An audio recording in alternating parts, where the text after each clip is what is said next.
turma! Como é que vocês estão? Hoje é segunda-feira, o segundo dia da semana, dia 29 de junho de 2020. Hoje é dia de São Pedro. E não podemos esquecer que hoje também é o dia da nossa live, da nossa quermesse. Você não pode perder. Será no Instagram às 18 horas. E hoje será na disciplina de português, caderno 2, unidade 6. Nas aulinhas passadas, nós conhecemos alguns gêneros textuais. Dentre eles estão o conto e também o mini-conto. Na nossa aulinha de hoje, turma, nós iremos estar conhecendo um outro gênero textual diferente. Estaremos fazendo o estudo de suas características. Mas antes de sabermos que gênero textual é esse, nós iremos fazer a leitura de um texto que se encontra em seu livro, página 26. Então, você pode estar colocando o seu livro de português, caderno 2, unidade 6, na página 26, para acompanhar a leitura desse texto. Vamos lá! Mãe é contradição. Mãe sofre, essa é a verdade. Secretária de diretoria de uma grande empresa, ela vivia suspirando. De que adianta ser mãe se não tenho tempo para ficar com os meus filhos? Penou para conseguir férias ao mesmo tempo que as crianças. Refugiou-se em um hotel fazenda. O marido só comparecia nos fins de semana. Ela passou 15 dias em êxtase, vendo os 3 pimpolhos de pendores artísticos, atléticos e científicos torrarem a energia no gramado ou aprendendo a andar a cavalo. Só um momento de choque, quando Joãozinho começou a espirrar. Tinha alergia a ar puro. Voltou para a cidade mais gorda. Beijou o marido longamente. Finalmente vamos ter vida em família. Sentou-se no sofá, tirou os sapatos, aninhou-se. As 3 gracinhas não tinham, porém, nenhum talento para se comportarem como aves num poleiro. Em minutos, ela descobriu horrorizada que a energia gasta nos gramados seria agora exaurida no carpete. A menorzinha entrou na sala dançando, estudava balé. A artista, o marido aplaudiu, enquanto a pequena Graça apresentava pliés e jets em frente da televisão. Ela percebeu que ia perder o melhor capítulo da novela, mas conformou-se. Qual a mãe que não se curva perante o talento da filha? Que linda essa roupinha de cigana! Onde você arrumou? Minhas gravatas de seda, gritou o marido, executivo de alto nível. Mal tiveram tempo de se refazerem da surpresa. O cientista apareceu com 1 litro cheio. O perfume que eu inventei. Uma delícia. Não poderia deixar de ser.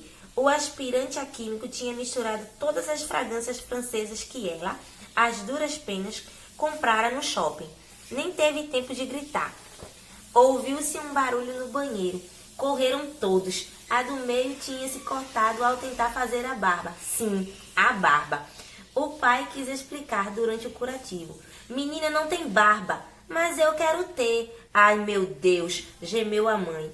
Os pais foram se deitar exaustos, as maravilhas reclamando que era cedo. No dia seguinte, o marido começou a chegar mais tarde. Dava um jeito de ficar trabalhando até as crianças estarem cansadas. Ela resistiu, apavorada. E quando eu voltar a trabalhar? Retomou esgotada. O chefe, um francês irritadiço, dava pito ao vê-la distraída, preocupada. Passava o dia em linha direta com a empregada. Que férias demoradas! Cada vez que eu ouvia a expressão volta às aulas, sorria de satisfação. Com alívio, acertou a velha rotina. Acorda cedíssimo, faz café, se maquia, se penteia, leva a menorzinha de carro para a aula de balé, enquanto os outros vão no ônibus escolar. Foge no almoço para deixar os maiores no curso de inglês. Uma amiga com quem faz revezamento os recolhe. Volta à noitinha e prepara o jantar. Em casa, todos são unânimes. Sua comida dá de 10 na empregada. Passa as camisas do marido, pois a doméstica nunca acerta o colarinho. E ele, afinal, é um executivo de futuro. Quando vê os olhinhos dos pimpolhos apertados de sono, sente ondas de felicidades. Finalmente posso descansar. Mentira, não tem coragem de falar, mas pensa. Eu trabalhando o dia todo, as crianças na escola. Quando é que vamos ter uma vida em família? Já sonho com o fim do ano. Ah, que saudade das férias. Ser mãe é uma eterna contradição. Nós temos aí um texto de autoria de Valcir Carrasco. Quando a tia diz autoria é porque esse texto ele foi escrito por ele, tá? E para quem não sabe, o Valcir Carrasco, ele é um escritor brasileiro que conquistou o sucesso como autor de telenovelas. E entre suas novelas mais conhecidas estão a do Cravo e a Rosa, que foi ao ar no ano 2000. Vocês podem até não conhecer, mas provavelmente os pais de vocês conhecem e já assistiram esse grande sucesso escrito por ele. E também Alma Gêmea, que foi ao ar em 2005, tá? Além dele ser um famoso autor de telenovelas, ele também é autor de literaturas infanto-juvenis e escreve peças de teatro e também é roteirista, ok? Então percebam que aí no texto que nós acabamos de ler, existem algumas palavras que estão em destaque na cor lilás, tá?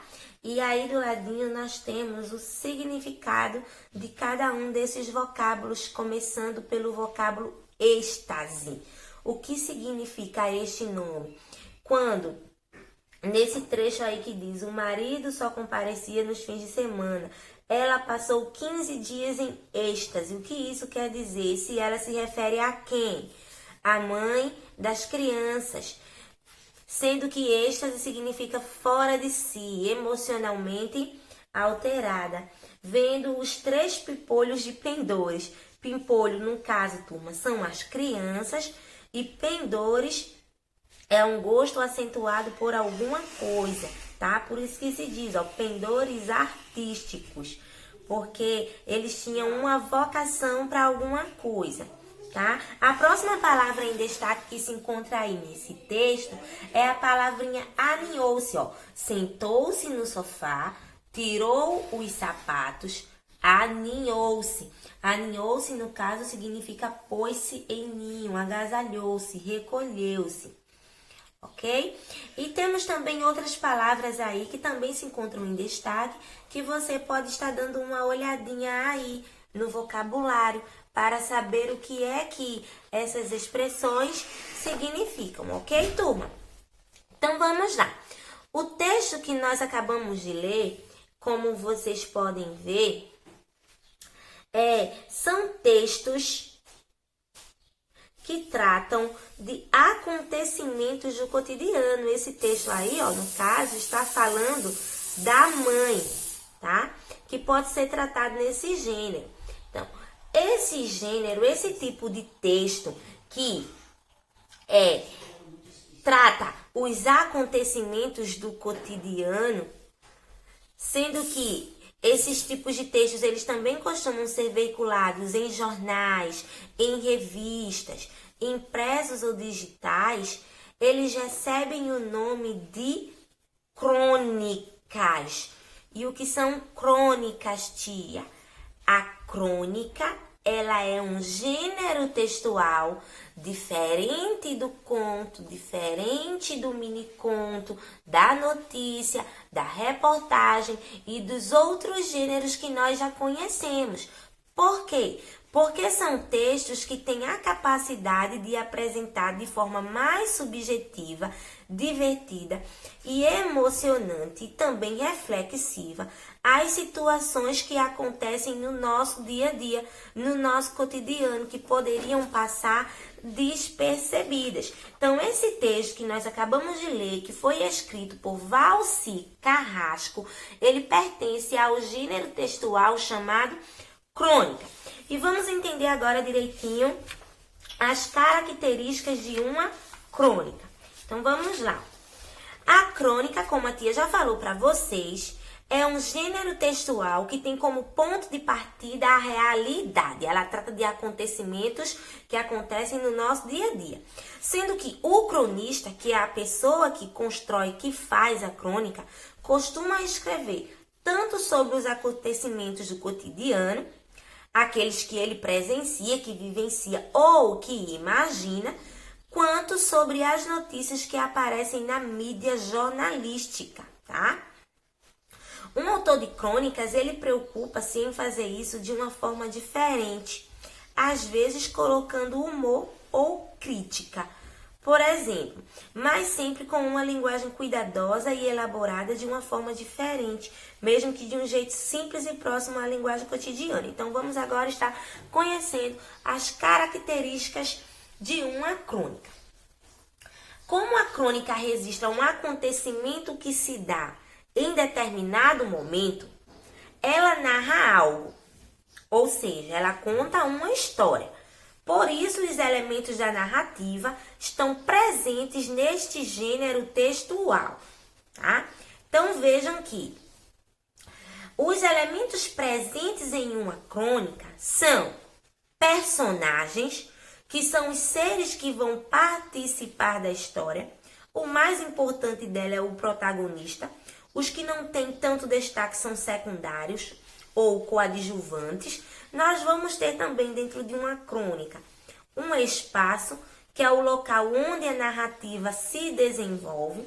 Nós vamos ter tempo, que é o período em que a história se passa. Narrador, que pode ser personagem ou observador. Já realizamos o estudo disso quando estudamos o gênero textual conto e também mini-conto. E nós vamos ter também dentro de uma crônica o enredo, tá? O enredo quinto ano é formado pelas ações que se desenvolvem dentro da história. Então, o enredo de uma narrativa é formado por momentos que vão surgindo no tempo e também no espaço em que a história se constrói. Então, nós vamos ter nesse enredo a situação inicial, que é o momento em que são apresentados alguns personagens e relevados também algumas circunstâncias da história. Dentro desse enredo, nós vamos encontrar também o conflito, que vai ser a parte do enredo em que surge algum tipo de complicação, levando a história ao clímax. E por último, nós vamos ter aí o clímax, tá? O clímax, ele é o momento em que a ação atinge seu momento crítico, o seu auge, o momento de maior tensão, mostrando que o desfecho, que vocês já sabem que é o final da história, está se aproximando. Então, vejam que as características desse gênero textual que nós estamos estudando hoje é bastante parecida com as características do gênero textual conto e também mini-conto.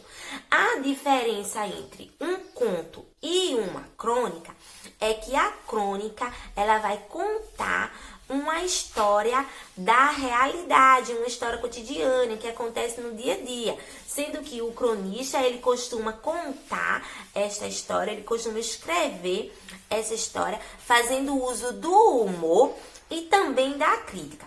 Então, vamos agora fazer uma breve interpretação, vamos fazer uma atividade de interpretação relacionada à crônica que nós acabamos de ler. Bem, então a crônica que acabamos de ler tem por título Mãe é Contradição. E aí na página 28 do livro de vocês, nós temos um jogo rápido. Então a tia vai pedir que vocês peguem o livro de português, caderno 2, abram na unidade 6, página 28, para que possamos realizar juntos esse jogo rápido que é dividido em 3 questões. Então vamos lá, turminha. A primeira questão do jogo rápido questiona o tema retratado nessa crônica do autor Valci Carrasco. Então, essa crônica que nós acabamos de ler, ela está falando sobre o quê? Ela está falando sobre as contradições de uma mãe que não sabe o que quer. Ela não sabe se quer a agitação e a loucura das férias com os filhos ou a correria de seu trabalho, tá bem? O tema dessa crônica são as contradições de uma mãe. Vamos agora para a segunda questão, que pede para reler a seguinte frase extraída da crônica. Cada vez que ouvia a expressão volta às aulas, sorria de satisfação. Por que isso acontecia? Quem era que sorria de satisfação? Quem sorria de satisfação era a mãe. E ela fazia isso por qual motivo? Porque, apesar de querer muito ter férias com os filhos, ela não dava conta de ficar com os 3 em casa, por causa da energia das crianças. Então, ela não via a hora das férias acabar e voltar a trabalhar e voltar à sua rotina, já que ela não dava conta dos filhos. Gostava muito de ficar com eles, mas não dava conta deles. Terceira questão. Considerando que o texto lido é uma narrativa, indica os elementos seguintes. Então, nós vamos querer aí, o tipo de narrador. Esse narrador é um narrador observador ou é um narrador personagem? É um narrador observador. Por que, tia? É um narrador observador? Porque ele está observando os fatos e está narrando. Ele não vivencia, ele não faz parte da história. Mãe sofre. Essa é a verdade. Secretária de diretoria de uma grande empresa, ela vivia suspirando, tá? Ela, então, está se referindo à mãe. Então, é algo que ele está observando e contando. Ele não está participando, ele está apenas observando aquilo tudo que está acontecendo, tá? E eu consigo provar isso aí através do pronome ela, que se encontra na terceira pessoa, ok? Vamos agora para a letra B. Quem são os personagens? Isso aí está muito fácil. Vamos lá, quinto ano, quem são os personagens dessa crônica? Muito bem, a mãe, os 3 filhos e também o pai. E quem é a protagonista? Quem é que aparece em maior destaque aí nessa crônica? A mãe. Então, a protagonista dessa crônica é a mãe. O espaço, isso aí aconteceu onde? No Hotel Fazenda e também no apartamento da família. E desfecho, lembrando que quando se pede o desfecho de uma narrativa, nós estamos querendo saber do final dessa narrativa, tá? Então, o desfecho dela foi o seguinte: a contradição da mãe, mais uma vez, em relação ao fato de estar em férias com os filhos ou viver a rotina do dia a dia do trabalho e também de família, ok? Então, hoje, na nossa aulinha de português, nós estudamos as características de um gênero textual diferente, que se chama crônica, sendo que as características de uma crônica é bastante parecida com as características de um conto, tá? Por isso que nós devemos saber as características direitinho de um gênero para saber identificá-lo e também diferenciá-lo de um para o outro, ok? A atividade de vocês vai ser na página 29, 30 e 31. O que é que vocês vão fazer? Vocês irão fazer a leitura de uma outra crônica que tem por título O Técnico. Dessa vez, essa crônica ela não foi escrita, ela não é escrita por Valci Carrasco. O autor dela já é um outro autor diferente, é Luiz Fernando Veríssimo. Vocês vão observar aí, na página 20, na página 30. Lembrando que o sobrenome, quando vocês vão identificar o autor do texto, vocês vão ver que o sobrenome, ele vem sempre à frente. Então, aí eu tenho Veríssimo Luiz Fernando. O nome dele não é Veríssimo Luiz Fernando. O nome dele é Luiz Fernando Veríssimo. Então, vocês vão fazer a leitura da crônica escrita por Luiz Fernando Veríssimo. E após essa leitura, vocês irão responder o jogo rápido da página 30 e também da página 31, que vai até a 4ª questão, tá? Esse jogo rápido é referente à crônica que vocês estarão fazendo a leitura na página 29. E após essa atividade, vocês também irão pesquisar na internet uma outra crônica que também foi escrita por Luiz Fernando Veríssimo e irão registrar aí no caderninho de vocês, tá? Então, vamos lá, mais uma vez. O que é que vocês irão fazer em casa? Vocês irão fazer a atividade do livro de português, páginas 29, 30 e 31. E após a realização dessa atividade, vocês irão realizar uma pesquisa na internet. Vocês irão pesquisar uma crônica que foi escrita por Luiz Fernando Veríssimo. E irão estar copiando esta crônica no caderninho de vocês na disciplina de português. Entendido? Lembrando que toda atividade, ela precisa ser registrada. Então, vocês irão tirar uma foto da atividade pronta, da atividade concluída e irão mandar para a tia no Zap, ok, turminha? Vocês também podem estar realizando a pesquisa de outros tipos de crônicas diferentes escritas por outros autores, ok? E está identificando nelas as características que estudamos hoje. Um grande beijo e até a aulinha de amanhã. E não esquecer que hoje tem a live da Escola Miriam Araújo, a primeira quermesse. E qual é o horário, turminha? Às 18 horas. Chama a mamãe, chama o papai para acessar o Instagram e assistir a nossa live. Vai ser bom demais. Você não pode perder. Beijo grande, turminha. Tchauzinho.